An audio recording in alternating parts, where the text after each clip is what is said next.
ఈ ఈమెయిల్ ఐడితో నాకు ఒక కొలాబరేటివ్ మెసేజ్ వచ్చిందనమాట. అంటే స్పాన్సర్షిప్, వాళ్ళ 30 seconds వీడియోని నేను నా వీడియోస్లో పెడితే ఇంత అమౌంట్ ఇస్తాము అని.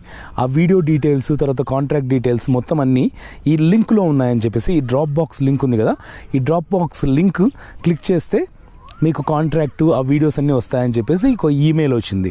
నేను 8fit.com, ఇది ఫిట్నెస్ సంబంధించింది కదా, జెన్యున్గా ఉంటుంది, గ్యామ్లింగ్ కొలాబరేషన్ ఏం కాదని చెప్పేసి జెన్యున్ ఏమో అనుకొని ఆ లింక్ మీద క్లిక్ చేసి ఆ ఫైల్ అయితే డౌన్లోడ్ చేశాను అనమాట. ఆ ఫైలు జిప్ఎక్స్ ఫైల్, ZIPX జిప్ఎక్స్ ఫైల్లో ఉంది. దాన్ని ఓపెన్ చేయడానికి ఇక్కడ పాస్వర్డ్ కూడా ఇచ్చారనమాట, 2605 అని. ఆ పాస్వర్డ్ ఓపెన్ చేసి ఆ పాస్వర్డ్ ఎంటర్ చేసి నేను ఓపెన్ చేయడానికి క్లిక్ చేస్తే అది లోడింగ్లో పోయింది. సరేలే ఓపెన్ కావట్లేదు అని చెప్పేసి నేను బోన్ చేస్తున్నప్పుడు నాకు ఈమెయిల్ అలర్ట్ వచ్చింది. అంటే నా ఇంకో ఈమెయిల్కి, అంటే ఆల్టర్నేటివ్ ఈమెయిల్ ఉంటుంది కదా, దాంట్లో గూగుల్ అలర్ట్ వచ్చింది. ఏమని అంటే